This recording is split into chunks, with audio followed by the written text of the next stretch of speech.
आजच्या या पत्रकार परिषदेमध्ये सर्व पत्रकार बंधू भगिनींचं हार्दिक स्वागत आहे। वंचित बहुजन आघाडीचे राष्ट्रीय अध्यक्ष आदरणीय बाळासाहेब आंबेडकर यांना मी विनंती करतो की त्यांनी आजच्या पत्रकार परिषदेचं निवेदन करावं। आमची आज सकाळीच कॉल मार्फत शासनाने जरांगे पाटील यांनी केलेलं आंदोलन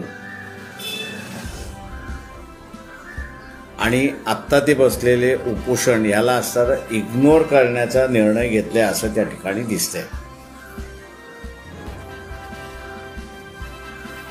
कुणबी समाजाच्या संदर्भातला असणारा निर्णय हा मागच्या बैठकीमध्ये झाला, पण आत्ताचा असणारा जो निर्णय आहे तो इथे असणारा गरीब मराठ्याच्या संदर्भातला आहे। पक्षाच्या वतीने आम्ही असणारा भूमिका या ठिकाणी स्पष्ट केलेली आहे की ओबीसीच्या ताटामध्ये मराठा समाजाला घेता येणार नाही। ते जर झालं तर टिकणारं आरक्षण त्या ठिकाणी ठरणार नाही आणि म्हणून ओबीसीचं आरक्षणाचं ताट हे वेगळं असलं पाहिजे आणि गरीब मराठा यांचं ताट वेगळं असलं पाहिजे असं आम्ही त्या ठिकाणी मानतो आहे। शासनाने शिंदे आयोगाच्या संदर्भातलं स्पेशल अधिवेशन बोलवणार असं सांगण्यात येत आहे। बोलवतील की न बोलवतील हे सांगता येत नाही, परंतु लोकसभेच्या अगोदर आणि आचारसंहिता सुरुवात होण्याच्या अगोदर त्यांना एक अधिवेशन घ्यावं लागेल बजेट मंजूर करण्यासाठी। आता हे फसवं राजकारण चाललंय काय हे आमच्या असणारा लक्षात काही येत नाही आहे आणि म्हणून आम्ही असणारा थेट जरांगे पाटील यांना निरोप पाठवलेला आहे, मेसेज पाठवलेला आहे की त्यांनी हा लढा स्वतःच्या शरीराचा त्याग करून करण्यात काहीही अर्थ नाही। उपोषणातून जी जागृती करायची होती ती जागृती या ठिकाणी झाली, आता असणारा मिळवण्याचा भाग आहे असं आम्ही त्या ठिकाणी मानतोय आणि म्हणून जरांगे पाटील यांनी सव्वा महिन्यामध्ये लोकसभेच्या निवडणुका होणार आहेत। या लोकसभेच्या निवडणुकीमध्ये त्यांनी कुठल्याही पक्षाचा आधार न घेता किंवा कुठच्याही पक्षावरती उमेदवारी न भरता त्यांनी स्वतःहून जालन्यामध्ये लोकसभेची निवडणूक इंडिपेंडेंट लढवावी। त्यांनी इंडिपेंडेंट याच्यासाठी लढली पाहिजे का कुठल्याही पक्षावरती ते लढले तर त्या पक्षाची बंधनं त्या ठिकाणी येतात किंवा बंधनं आली तर कदाचित गरीब मराठ्यांचा प्रश्न उद्या निवडून आल्यानंतर लोकसभेमध्ये मांडता येणार नाही आणि लढता येणार नाही। यासाठी आम्ही असणारा सूचना पाठवलेली आहे। त्यांच्याबरोबर जालन्यातले आमचे असणारे काही पदाधिकारी जाऊन त्या ठिकाणी बोलणार आहेत की त्यांनी जालना लोकसभा मतदारसंघातून आपली उमेदवारी जाहीर करावी। ते निवडून येतील याची आम्हाला खात्री आहे आणि लोकसभेच्या निमित्ताने हा गरीब मराठ्यांचा प्रश्न त्यांना कायम ठेवता येतो आणि लोकसभेच्या माध्यमातूनच तो सोडवण्यात येईल तो त्यांनी असणारा करावा अशी आम्ही त्यांना असणारं सांगणार आहोत। ते मान्य करतील अशी आम्ही अपेक्षा धरतो आहोत। आपण आता विचारा तुमचा पाठिंबा असणार वंचितचा बोलायला जाणार म्हटल्यानंतर तो गृहीतच आहे।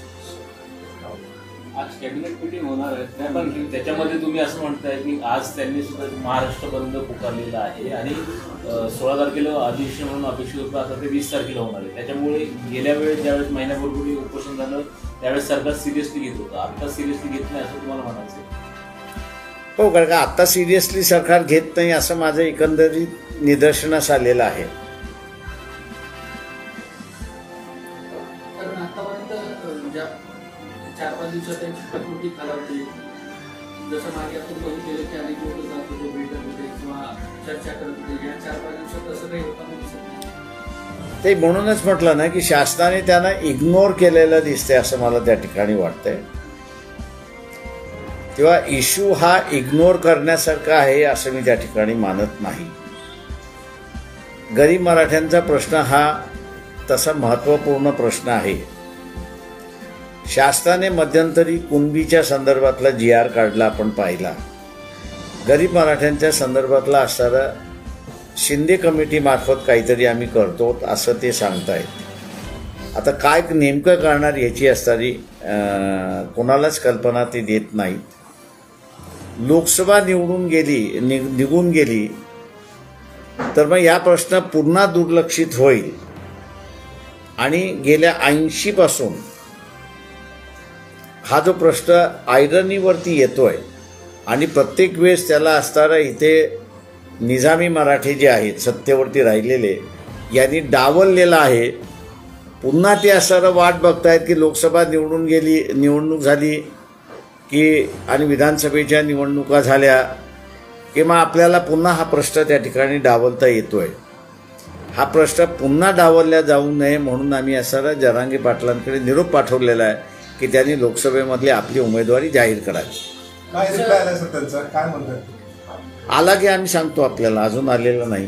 सर जसं जरांगे पाटील यांनी निवडणूक लढवावी असं आपण म्हणतात, ओबीसी मराठा हा सगळा वाद चालू आहे.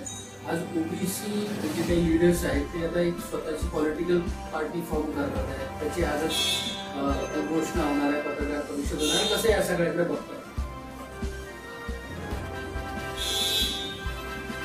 ओबीसी मधली पॉलिटिकल जागृती झाली याच्याबद्दल मी आनंदित आहे.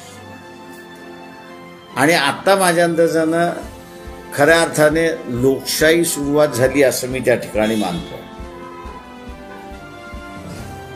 आपल्या अधिकाराची लढाई असं स्वरूप त्या ठिकाणी येते. त्याच्यामुळे भारतीय जनता पक्षाचा रिलिजियस अजेंडा जो आहे तो गळून पडतोय अशी परिस्थिती आपल्याला एकंदरीत दिसते. त्याचं आम्ही स्वागत करतो. त्यांनी तुम्हाला देखील त्यांच्यासोबत येण्याची विनंती करू असं सांगितलं आहे, तुम्ही त्यांना पाठिंबा द्या. कोणाला? ते माझं म्हणणं असं आहे, ओबीसीचं असणारं राजकारणाचं पहिल्यांदा त्यांचा पक्ष फॉर्म होऊ द्या, त्यांचे धोरणं काय काय ते आम्ही बघू आणि त्याच्यानंतर मग आम्ही निर्णय घेऊ. पण त्याचं पक्ष फॉर्मेशन करता येते त्याचं आम्ही स्वागत करतो. महाविकास आघाडीच्या जागा वाटपाबाबत काय चर्चा आहे, काय तुमच्याकडे संपर्क झालाय का पुन्हा एकदा? वर्तमानपत्रातून जे आपण ऐकलं तेच आम्ही ऐकलेलं आहे. म्हणजे वर्तमानपत्रातून की 40 जागेंचं आमचं सेटलमेंट झालेलं आहे. आमची जी शेवटची बैठक झाली होती मसुद्याच्या संदर्भातलं, तिथे आम्ही आमचा असणारा फायनल मसुदा सबमिट केलेला आहे. आणि त्या फायनल मसुद्याच्या याच्यामध्ये इतर पक्षांचा मसुदा जर आला असेल तर तो फायनल एकतर तुम्ही तिघे आपसामध्ये 48 जागा डिस्ट्रीब्यूट करून घ्या. ते जर तुम्ही केलं तर मग आम्हाला ज्या जागेंवरती लढवायचं आहे त्या घटक पक्षाशी बोलून आम्ही असणारा समझोता करू. त्या ह्याच्यामध्ये तुमचं जर ठरलेलं नसेल तर मग प्रत्येकाने कुठल्या जागा पाहिजेत त्याची असणारी म्हटलं कागदावरती आपण एकमेकाला एक्सचेंज करू. त्या एक्सचेंज करून ज्याच्यावरती एकच पक्षाची मागणी आहे तो निकाल करून घ्यायचा. ज्याच्यावरती 2, 3, 4 असे जे डिस्प्यूट्स आहेत ते त्या पक्षाने तिथे असताना बसून रिझॉल्व्ह करावं. आणि जे रिझॉल्व्ह होणार नाहीत त्याचं म्हटलं होतं समिती बसून म्हटलं आपण तिथे निर्णय त्या ठिकाणी करतायत. तर हे दोन्ही प्रपोजल्स आम्ही त्यांना असताना त्या ठिकाणी दिलेले आहेत. त्या दोन्ही प्रपोजल्सवरती आता त्यांची काय चर्चा होते महाविकास आघाडीची त्याची आम्ही वाट बघतो. सर, तुम्ही मागच्या बैठकीत असं म्हणाले होते की युती संदर्भात काँग्रेस उद्धव ठाकरे गट त्यासोबत एनसीबी सोबत चर्चा झालेली आहे शरद पवार गटासोबत. मात्र काँग्रेससोबत युती संदर्भात कोणतीही चर्चा झालेली नाही. जेव्हा रमेश चेन्नीथला हे महाराष्ट्रात येतील तेव्हा काँग्रेस संदर्भातली चर्चा आम्ही करू. तर 2 वेळा रमेश चेन्नीथला हे महाराष्ट्रात आले, मुंबईत आले. तुमची काही चर्चा झालेली आहे का युती संदर्भात काँग्रेस? नाही, माझी त्यांच्याबरोबर काहीही चर्चा नाही. आणि आमची असणारी चर्चा जी आहे ते डॉक्टर धैर्यवान फुंडकर आणि त्यांची टीम जी आहे ती करते. त्यांनी जे काही आम्हाला असणारं फीडबॅक दिलं की हा फॉर्म्युला तिथे मांडल्यानंतर त्यांची इंटरनल चर्चा होणार आहे. ते इंटरनल चर्चेमध्ये ते मग निर्णय घेणार आहेत त्या ह्याच्यामध्ये. माझं बोलणं टेलिफोनवरनं त्यावेळेस झालं होतं, त्याच्यानंतर नाही झालेलं. सर, तुम्ही एक स्टेटमेंट दिलं होतं की इंडिया आघाडीसारखीच परिस्थिती महाविकास आघाडीची देखील होणार. ती सुरुवात झाली का? कारण का अशोक चव्हाण यांनी देखील आता काढता पाय घेतलाय महाविकास आघाडीची. ते माझं म्हणणं असं आहे की काँग्रेस पक्ष असेल, इतर पॉलिटिकल पार्टीज आहेत, कार्यकर्ते नेते सांभाळावे याच्याबद्दल दुमत नाही. पण पॉलिटिकल पार्टी ज्यांच्याबरोबर समझोता करू इच्छी मागते त्याच्यामधले एखादा कोणतरी शुक्राचार्य भूमिका घेतो की यांच्याबरोबर आपण करू नये. माझं म्हणणं असं आहे की तिथं त्या इंटरनली पॉलिटिकली चर्चा घेऊन एकतर त्याला हा निर्णय का घेतोय तो समजावून सांगण्यात यावा. आणि ते समजून सांगितल्यानंतर सुद्धा त्यांना जर मान्य नसेल तर मला वाटतं असणारं डिसिजन घेणं हे सगळ्यात महत्त्वाचा भाग आहे. आता मागच्याही लोकसभेमध्ये आम्ही असणारं सर्वांबरोबर समझोता करण्यासाठी आमची ओपन भूमिका होती. त्याही वेळेस अशी काही इंडिव्हिज्युअल्स होते की ते म्हणत होते काढण्याची गरज नाही आहे.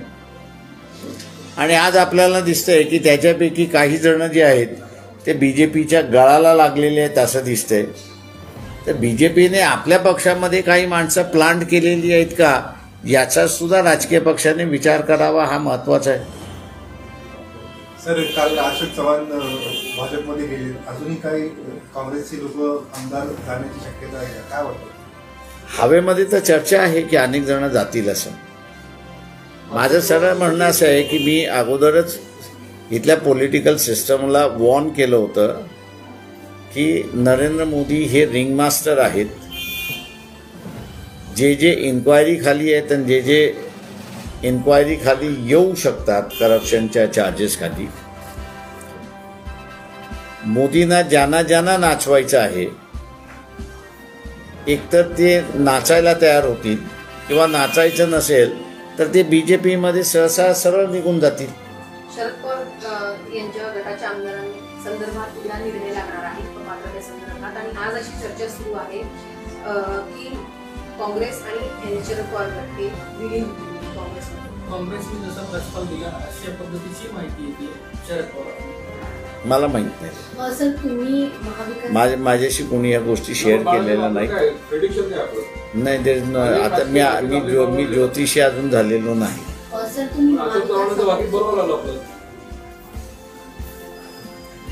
तुम्ही महाविकास आघाडीसोबत बैठक देखील घेतली. अशोक चव्हाण यांनी महाविकास आघाडीचा साथ सोडलेला आहे. पक्षाचं जे नेतृत्व आहे ते याला कारणीभूत आहे. म्हणजे सरळ आरोप जो आहे तो नाना पटोले यांच्या नेतृत्वावर जात आहे. तुम्हाला काय वाटतं यावरती? त्यांचं नेतृत्व कमी पडतंय का? कारण का 3 मोठे चेहरे गेलेले आहेत. काँग्रेस पार्टीनेच याच्यावरती असणारं उत्तर दिलं पाहिजे की अशोक चव्हाण का गेले. काँग्रेस पक्षाच्या नेत्यांनीच त्याचं उत्तर दिलं पाहिजे. इतर जण कोणीच त्याच्यावरती माझ्यानं उत्तर देऊ शकणार नाहीत असं मला स्वतःला वाटतं. सर, नारायण राणे यांनी ट्विट केलेलं आहे जरांगे पाटील यांच्या विरोधात. जरांगे पाटील यांनी काल एक वक्तव्य केलं की पंतप्रधान नरेंद्र मोदी यांना महाराष्ट्रामध्ये फिरू देणार आहे. तर त्यांनी असं ट्विट केलेलं आहे की जरांगे पाटील यांनी त्यांची मर्यादा जी आहे ती ओलांडली आहे आणि जर मोदी महाराष्ट्रात आले तर अस्सल मराठा समाज काय असतो हे आम्ही जरांगे पाटील यांना दाखवून देऊ. No comments.